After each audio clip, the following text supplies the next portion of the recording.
सभी धर्म प्रेमी बंधुओं को जय जिनेन्द्र। हम सभी आचार्य समंत भद्र स्वामी द्वारा रचित ग्रंथराज रत्नखंडक श्रावकाचार्य जी का स्वाध्याय कर रहे हैं। इस स्वाध्याय के अंतर्गत हम सभी ने अब तक 70 श्लोक पूरे कर लिए हैं। आज हम सभी 71वां श्लोक पढ़ने जा रहे हैं। आइए उच्चारण करते हैं। उपचार की दृष्टि से महाव्रत। महाव्रत कैसे हैं? उपचार की दृष्टि से कैसे? प्रत्याख्यान, प्रत्याख्यान तनुत्वात्, तनुत्वान्, प्रत्याख्यान तनुत्वान्, मंदतरास, मंदतरास चरण मोह परिणामाः सत्वेन दुरवधारा महाव्रताय प्रकल्प्यन्ते। आई लगाते हैं अर्थ। क्या कह रहे हैं आचार्य महाराज? पहले हम एक बार उच्चारण कर लें। और प्रत्याख्यान तनुत्वान् मंदतराश्चरण मोह परिणामा सत्वेन दुरवधारा महाव्रताय प्रकल्प्यन्ते। आइए अर्थ देखते हैं अब। प्रत्याख्यान तनुत्वात्, प्रत्याख्यान जो कषाय है, प्रत्याख्यान वर्ण जो क्रोध मान माया लोभ है, उसके तनुत्वात्, तनुत्वान मतलब उसके मंद उदय होने से, और मंदतरा, मंदतरा और मंद उदय होने, तो मंदतरा तो है ही, और उसमें भी अत्यंत मंदतरास, मंदतर और अत्यंत मंद अवस्था को प्राप्त हो जाने से। ठीक है।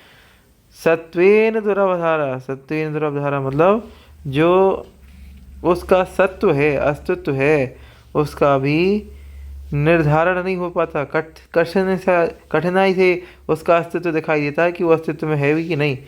अणुवृत्ति के अनंतानुबंधी और अप्रत्याख्यानावरण का शायद का तो अनुदय हो ही गया है।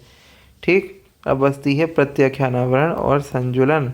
तो इसमें भी जो अप्रत्याख्यानावरण है, प्रत्याख्यानावरण जो कषाय है, उस प्रत्याख्यानावरण कषाय का भी मंद उदय हो गया। इतना मंद हो गया कि मानो महामृति के जैसे अनुदय हो जाता है, वैसे ही इसका भी, इन जीव का भी अत्यंत मंद उदय हो गया है।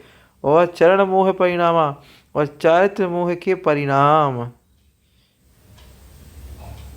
जैसे महाव्रत के प्रकल्पन्ते, प्रकल्पन्ते मतलब उपचरित होते हैं, चारित्र मोहिनी कर्म का ऐसा मंद उदय आ जाता है कि मान लो देखने में लगता है कि ये तो साक्षात मुनि ही हैं। इसीलिए अणुव्रति को, आरिका माता जी को उपचार से महाव्रती भी कहा जाता है। ठीक। क्योंकि इनके व्रत जो देखने में ऐसे लगते हैं मानो महाव्रत ही हो। आइए चलते हैं अगले श्लोक की ओर। अब महाव्रत का लक्षण क्या है, सो यहाँ पे पढ़ते हैं। पंचानां पापानां हिंसादीनां मनोवचः कायैः कृत्कारितानुमोदैस् त्यागस्तु महाव्रतं महताम्, त्यागस्तु महाव्रतं महताम्। इस तरह से ये श्लोक आपका उच्चारण किया। अब लयबद्ध तरीके से पढ़ते हैं। पंचानां पापानां हिंसादीनां मनोवचः कायै कृतकारुतानुमोदैस् त्यागस्तु महाव्रतं महताम्। आइए अब अर्थ की ओर चलते हैं।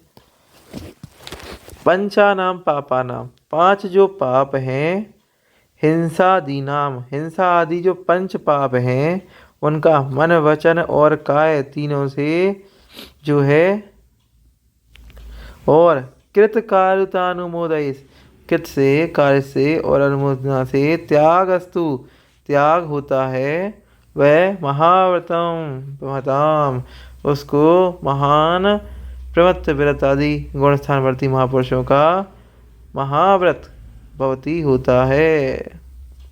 5 पापों के त्यागी इन आदि जो 5 पाप हैं उनका मन वचन काय से, कृत कार्यत अनुमोदना से, ठीक, त्याग होना।